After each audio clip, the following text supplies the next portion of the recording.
Hello বন্ধুরা, চালতা দিয়ে চাটনি তো তোমরা অনেকভাবেই খেয়েছো, কিন্তু একবার এই চালতা দিয়ে এইভাবে একটা সিম্পল পদ্ধতিতে চাটনি বানিয়ে দেখো, দুর্দান্ত লাগে খেতে। তো বন্ধুরা, তোমরা সবাই কেমন আছো? আশা করি ভালো আছো। আর আমিও অনেক ভালো আছি। আর তোমরা দেখছো সম্পদ রান্নাঘর। তো চলো দেরি না করে রেসিপিটা শুরু করা যাক। আশা করি তোমাদের অনেক ভালো লাগবে। তো দেখো, চাটনি বানানোর জন্য প্রথমে দেখো আমি এখানে চালতা নিয়েছি একটা। আর চালতাটাকে আমি এখন খুব ভালো করে কেটে নিব। তো দেখো, চালতাটা আমি খুব ভালো করে দেখো ছোটো ছোটো করে কেটে নিয়েছি। আর আমি কিন্তু একটু থেতো করে নিয়েছি চালতাটাকে। তো দেখো, এখন এই যে একটা ফ্রাই প্যান, আমি মশলা বানিয়ে নেবো একটা চাটনির জন্য। তো দেখো, প্রথমে এখানে দিলাম আমি একটা শুকনো লঙ্কা, দিয়ে দেবো একটা তেজপাতা, আর দিয়ে দেবো সামান্য পরিমাণে সাদা জিরি ও মৌরি। আর এখন আমি এটাকে 2 থেকে 3 মিনিট খুব ভালো করে ভেজে নেব। ভালো করে ভেজে নিয়ে আমি এটাকে গুঁড়ো করে নেব। আর বন্ধুরা, তোমাদের যদি আমার রেসিপিগুলো ভালো লেগে থাকে তো প্লিজ একটা লাইক, কমেন্ট, শেয়ার আর সাবস্ক্রাইব করে তোমরা আমার পাশে থেকে যেও। আর পাশে থাকা বেল বাটনটা প্রেস করে দিও। তো দেখো, ভাজা হয়ে গেছে, নামিয়ে নিব। আবার আমি ফ্রাই প্যানেতে বসিয়ে দিলাম। আর এখন এখানে দেবো আমি 4 চামচের 1 চামচের মতন সর্ষের তেল। যে কোনো চাটনি কিন্তু সর্ষে তেলে করলেই কিন্তু খেতে বেশ ভালো লাগে।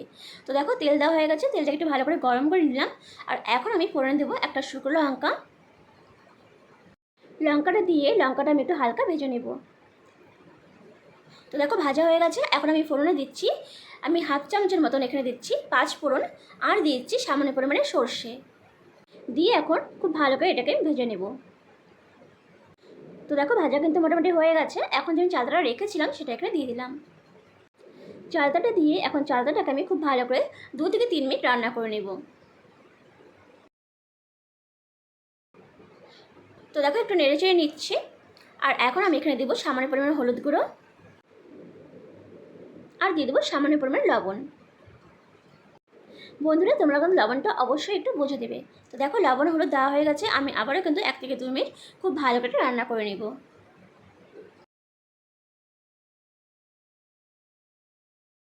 এইভাবে তোমরা একবার চালতা চাটনি বানিয়ে দেখো, খুব সহজেই কিন্তু হয়ে যায়। আর খেতে কিন্তু ভীষণ ভালো লাগে। তোমরা কিন্তু অবশ্যই একবার এইভাবে ট্রাই করতে পারো। তো দেখো, 2 থেকে 3 মিনিট আমি কিন্তু খুব ভালো করে ভেজে নিচ্ছি। আর এখন দেবে এখানে জল। জলের পরিমাণটা একটু বেশি দিতে হবে, কারণ এটা কিন্তু 10 থেকে 15 মিনিট আমি কিন্তু খুব ভালো করে চালতাটা সেদ্ধ করে নেব। তো দেখো, জল দেওয়া হয়ে গেছে। এখন আমি ঢাকা দিয়ে রেখে দেবো 10 থেকে 15 মিনিট, যাতে চালতাটা খুব ভালো করে সেদ্ধ হয়ে যায়। তো দেখো, 15 মিনিট পরে ফিরে আসলাম। আর এখন কিন্তু চালতাটা পুরোপুরি সেদ্ধ হয়ে গেছে। আবার আমি একটু ভালো করে নেড়েচেড়ে নিচ্ছি। এখন আমি এখানে দেবো চিনি। বন্ধুরা, তোমরা এখানে চিনিটা অবশ্যই তোমরা কে কেমন মিষ্টি খাবে সেই অনুযায়ী এখানে চিনিটা তোমরা দিবে। তো দেখো, চিনিটা কিন্তু দেওয়া হয়ে গেছে। আমি আবার একটু ভালো করে নেড়েচেড়ে নেবো একটু। চিনিটা দেওয়ার ফলে কিন্তু আর একটু জল জল হয়ে যাবে। তো সেক্ষেত্রে কিন্তু আমি একটু হালকা নেড়েচেড়ে নিয়ে আবারও কিন্তু আমি কিছুক্ষণ ঢাকা দিয়ে রেখে দেবো।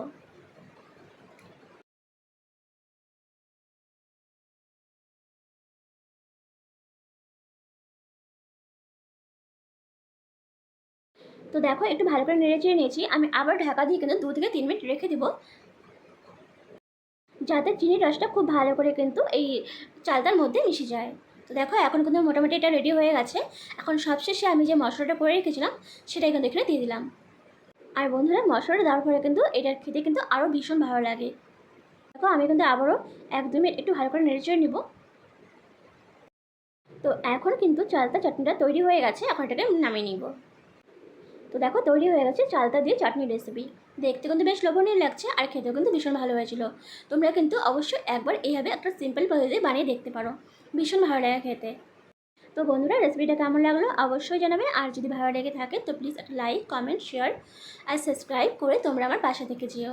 আর পাশে থাকা বেল বাটনটা প্রেস করে দিও, যাতে যখনই আমি পোস্ট করব তোমাদের কাছে সবার প্রথমে পৌঁছে যায়।